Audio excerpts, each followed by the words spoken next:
నా పేరు రామాంజనేయులు. ఈ విలేజ్ వచ్చేసి బెల్లుకుప్ప మండలం, గుండ్లపల్లి విలేజ్, అనంతపురం డిస్టిక్. ఈ ల్యాండ్ ఎక్స్టెంట్ వచ్చేసి ఎకరా 20 సెంట్లు. ఇందులో వచ్చేసి మనకు టోటల్ 1500 ప్లాంట్స్ ఉంటాయి మొత్తం. ఇందులో వచ్చేసి మామిడిలో 300 రకాలు కలెక్ట్ చేయడం జరిగింది. ఇక్కడ పనసలో 15 రకాలు కలెక్ట్ చేశాను. జామలో 35 వెరైటీస్ ఉన్నాయి. సీతాఫలంలో 20 వెరైటీస్ ఉన్నాయి. ఇవే కాకుండా ఎగ్జాటిక్ వెరైటీస్ అంటే ఇతర దేశాలు చెందిన చాలా మొక్కలు కూడా ఇందులో ప్రయోగాత్మకంగా ఇక్కడ పెట్టడం జరిగింది.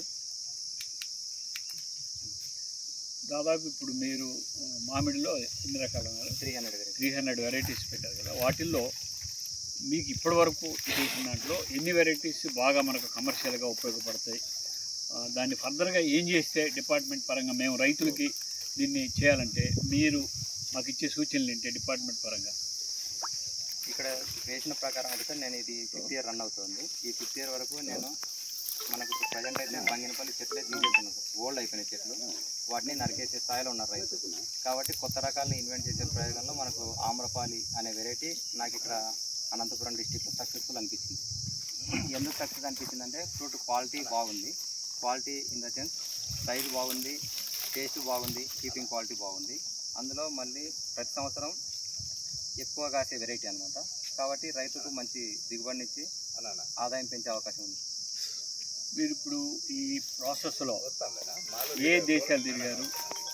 ఏ దేశాల నుంచి ప్రధానంగా మీకు అగ్రికల్చర్లో మనకు వాళ్ళకున్న వ్యత్యాసం, మనం వాళ్ళ పద్ధతులను ఏ దేశం నుంచి అడాప్ట్ చేసుకుంటే బాగుంటుంది మీరు తిరిగిన దేశాల్లో? నేను మెయిన్గా తిరిగింది థాయిలాండ్ సార్. థాయిలాండ్కి వెళ్ళొచ్చాను. అక్కడ ఫార్మింగ్ సిస్టమ్ అంతా డిఫరెంట్గా ఉంటుంది సార్. వాళ్ళ మెయింటెనెన్స్ కానీ ఇప్పుడు మన దగ్గర ఎలా ఉంటుంది సార్, మన చెట్లు చాలా విపరీతంగా పెద్దగా సైజు పెరిగిపోతుంది సార్. వాటిని మన సీజన్ వచ్చే టైంలోనే వాటి మెయింటెనెన్స్ కోసం వస్తాం మనం, లేదంటే చెట్టును వదిలేస్తాం సార్. వాళ్ళు అలా కాకుండా కంటిన్యూస్గా మంత్కి ఏం చేయాలనేది ఒక ప్రొసీజర్ లాగా చేస్తారు సార్. వాళ్ళు ఒక జాబ్ లాగానే చేస్తారనమాట. మన వాళ్ళు ఏంటంటే ఇప్పుడు మ్యాంగో ఫామ్ ఉంటుంది, తర్వాత వేరే కల్టివేషన్ చేస్తూ ఉంటారు. కాబట్టి వీళ్ళు సీజన్ వచ్చే టైంకి మళ్ళీ దీని దగ్గరకు వస్తారనమాట. అంతవరకు వేరే పంటలు పండించుకుంటూ ఉంటారు అనమాట. అక్కడ నెగ్లిజెన్స్ వస్తుంది, దానివల్లనే డ్రాబ్యాక్ వస్తుంది. అభినందనలు అండి మీకు.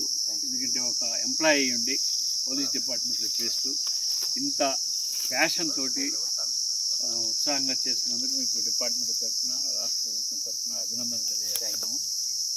మా శాస్త్రవేత్తలు కానీ మేము కానీ మీరు ఎల్లవేళ్ళ మీకు ఏ విధంగా ఇంకా చేస్తే బాగుంటుందని మీ సూచనలు ఇస్తే మనం మిగతా రైతులకు కానీ మీ పొలంలో కూడా ఇంకేదైనా కూడా యాక్టివిటీ చేయడానికి కూడా మేము డిపార్ట్మెంట్ చేద్దాం.